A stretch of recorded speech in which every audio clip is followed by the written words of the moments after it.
¿Les ha pasado esto?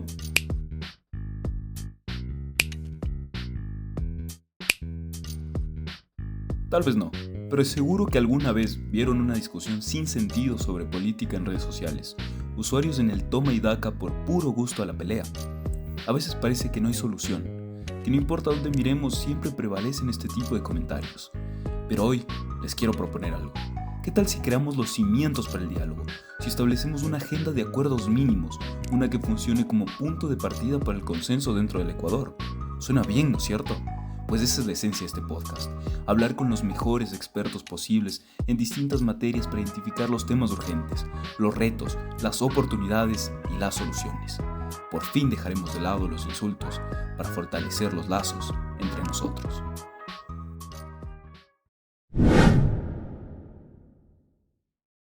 En el contexto del desarrollo nacional en Ecuador existen varias áreas prioritarias que son fundamentales para el crecimiento sostenible y equitativo. Y las agendas mínimas para el desarrollo tienen que enmarcarse, por ejemplo, en la diversificación económica, reducir paulatinamente esta dependencia del sector extractivo para promover industrias como la agroindustria, el turismo sostenible, la tecnología, entre otras. La inversión en infraestructura, no únicamente del lado del sector público, sino mediante las asociaciones público-privadas. Esto va a permitir desarrollar capacidades que reducirían los costos para el sector privado, por ejemplo, los puertos, redes de comunicación, conectividad, etcétera. Un factor importante también es el fomento de la innovación y la tecnología. Esto permite a los países la implementación de tecnologías emergentes en diversos sectores para mejorar la productividad y competitividad y que así se pueda lograr empleo. En el desarrollo de capital humano, la educación tiene que ser de calidad, enmarcada en la formación profesional y una capacitación para únicamente no fortalecer la fuerza laboral, sino en mejorar la probabilidad de que estas personas sean empleadas y se ajusten a las demandas del mercado laboral. Por otro lado, es importante topar la sostenibilidad y el medio ambiente. Estas políticas tienen que promover el desarrollo sostenible, la conservación y una gestión adecuada de los recursos naturales alineadas con la mitigación del cambio climático. En el tema financiero, la inclusión es relevante. ¿Por qué? Porque las personas tienen que acceder cada vez más a servicios financieros para todos los sectores de la sociedad y así fortalecer el marco de su acceso a créditos y de servicios bancarios. Y en términos ya del sector público específico en políticas fiscales, primero tienen que marcarse una estructura tributaria óptima que obedezca los criterios constitucionales de progresividad y en términos del gasto público tiene que ser manejado bajo criterios de eficiencia y calidad. No se requiere un Estado débil ni fuerte, se requiere un Estado eficiente que cumpla con las principales necesidades del Ecuador y que mitigue también el riesgo de corrupción inherente al sector. A ver, yo creo que la agenda política en el Ecuador en este momento está atravesada fundamentalmente por el problema de seguridad. Yo creo que no solamente porque porque hay una preocupación y una percepción de inseguridad, sino porque además tenemos datos claros, estadísticos, hay evidencia empírica del aumento de muertes, pero también la concentración que esas muertes tienen en ciertas provincias del país con respecto a otras. Entonces yo creo que ese es uno de los principales ejes. Asociado a ese eje, por supuesto, está todo el tema de economía, el problema que tenemos de un círculo vicioso en donde las condiciones económicas no facilitan la incorporación de las personas al mercado laboral y al mercado productivo.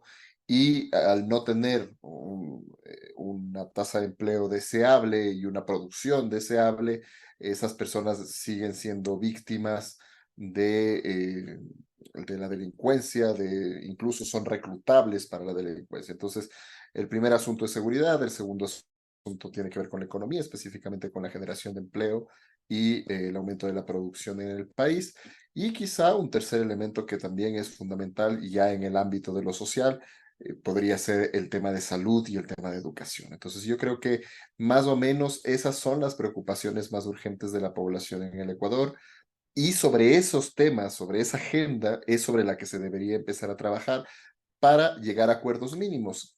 Definamos qué son los acuerdos mínimos. Los acuerdos mínimos son aquellos temas y aquellas acciones por hacer en la que todas las fuerzas o la gran mayoría, idealmente todas las fuerzas políticas se ponen de acuerdo. ¿Y por qué son importantes? Por varias razones. Primero, porque te dan capacidad de gobernabilidad, es decir, una vez que todas las fuerzas políticas llegan al acuerdo de que esto se tiene que hacer, eso permite que más allá de que nos peleemos en otras cosas, en estos asuntos a los que hemos llegado a acuerdos mínimos, no solo que no nos vamos a pelear, sino que vamos a contribuir a que se solucionen. Y segundo, primero, gobernabilidad y segundo, continuidad. Es decir, que nos permite saber que mañana, cuando cambie el gobierno, cuando cambie el ministro, cuando cambien las fuerzas en el Congreso, en la Asamblea Nacional, de todas maneras, esta agenda se va a seguir ejecutando porque es una agenda de acuerdos mínimos. Entonces, esos son los acuerdos, esa es la definición de acuerdos a los que deberíamos empezar a llegar como sociedad. Es decir, las élites políticas deberían llegar en representación de la sociedad y la sociedad deberíamos apoyar eso, sabiendo, y quizá este es un elemento muy importante, sabiendo que al ser mínimos no son perfectos, no son todo lo que quisiéramos, no son exactamente como quisiéramos que ocurra, y sin embargo sabemos que son necesarios. Esa sería la definición y los temas sobre los que se debería empezar a tratar en acuerdos mínimos. Yo pienso, a ver, yo soy muy partidario y creo que el sistema político ecuatoriano requiere una reforma política. Específicamente, yo pienso que se tiene que fortalecer el sistema de partidos. Entiendo que esto para la población no es visto como una prioridad. Y en esto también hay que ser conscientes de que las reformas, los acuerdos mínimos, incluso la política pública, en gran medida, la sostenibilidad de ellos en gran medida depende de que la población los apoye, porque los políticos buscan votos y para lograr esos votos necesitan congraciarse con la población, entonces necesitas que la población los apoye.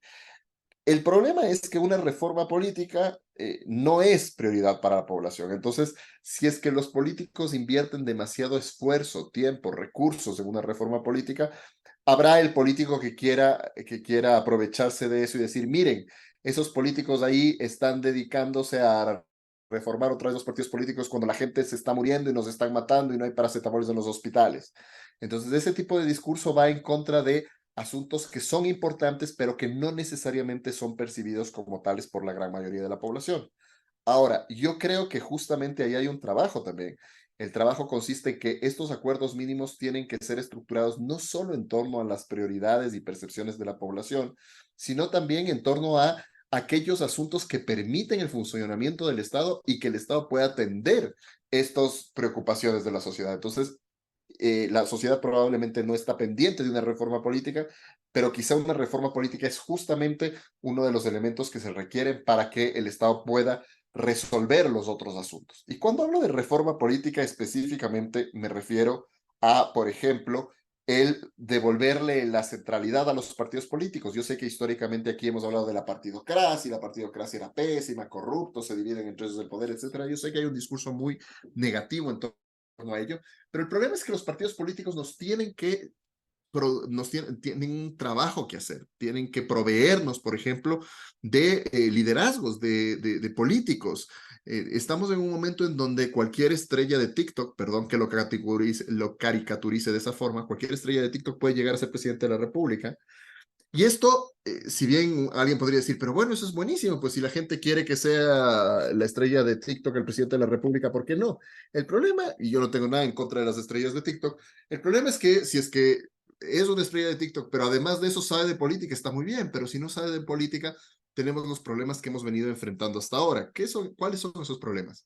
Falta de experiencia en lo público, falta de experiencia en la gestión de lo político, es decir, en la gestión con los grupos de interés, con los otros partidos, con la oposición, con los medios de comunicación, con el empresariado, con los grupos sociales. No hay experiencia en eso.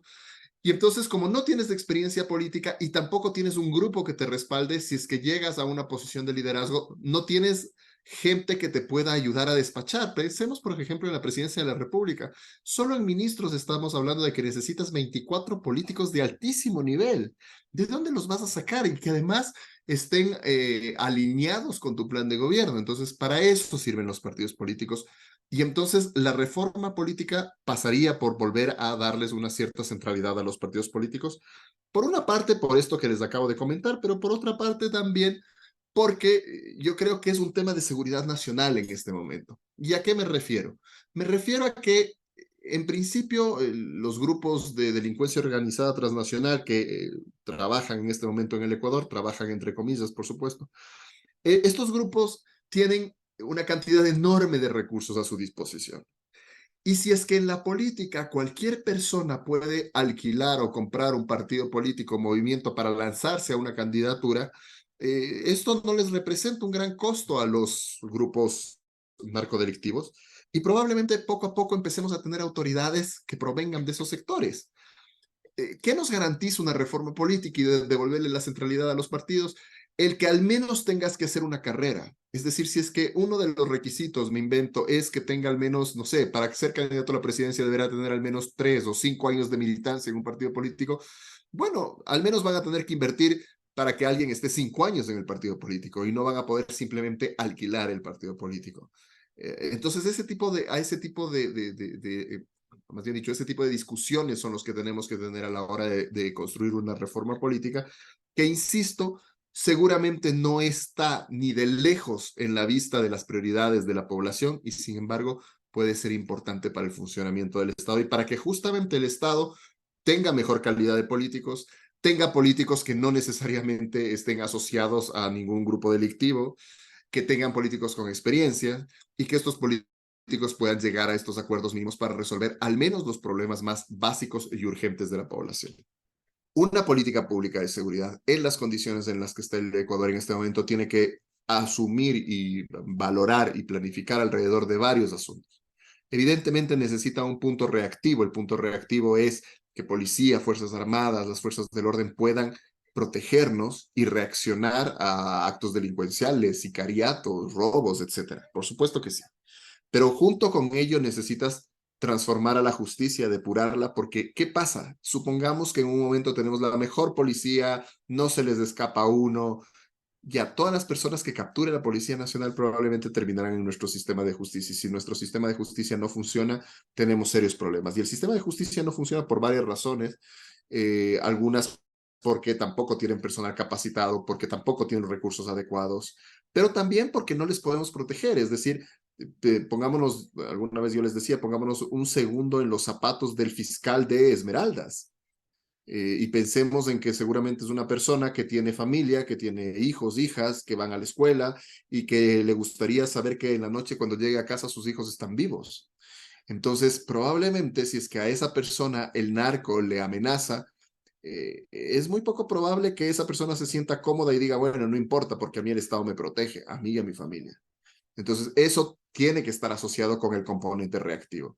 Además del componente reactivo, tenemos un componente de clasificación, es decir, no es lo mismo enfrentar la delincuencia común, que muchas veces tiene anclajes en situaciones socioeconómicas, etcétera, que la delincuencia organizada transnacional, que tiene una naturaleza muy distinta.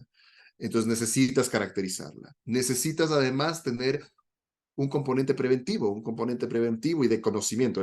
Digamos, el primero era reactivo, el segundo es de conocimiento, el tercero sería un componente preventivo, en donde una vez que conoces las características del crimen que está pululando en el Ecuador, que no necesariamente las conocemos, puedes empezar a tomar medidas de prevención y protección, medidas que son socioeconómicas normalmente, no son solamente reactivas, no tienen que ver solo con la policía y las Fuerzas Armadas, tienen que ver con espacios públicos, tienen que ver con espacios para jóvenes, para que no sean reclutados, espacios educativos, mejora de calidad de vida, en fin. Entonces, es una política muy compleja. Sobre esa política deberíamos llegar a esos puntos básicos, fundamentales, que una vez que los políticos los acuerdan, no vamos a volver a discutir sobre eso. Es decir, sabemos que eso se tiene que hacer, no importa si tú eres de derecha, de izquierda, correísta, anticorreísta, lacista, antilacista, no importa. Lo que importa es que eso es lo que hemos acordado, es lo que vamos a hacer.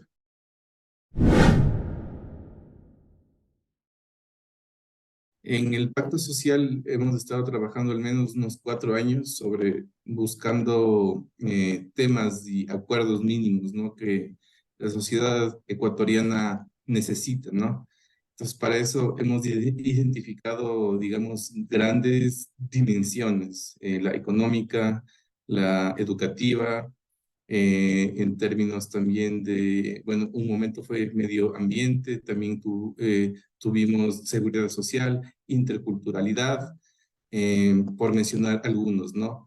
Entonces, esto viene de una necesidad del país ya desde hace muchos años de encontrar, digamos, algunos puntos de conexión, de algunos puntos de acuerdo que la sociedad civil necesita establecer. Esto a partir de muchas, digamos, convulsiones sociales que ha sufrido el país, ¿no? Esto comenzó con octubre del 2019, si no estoy mal, justamente cuando estábamos con las protestas, con un paro nacional.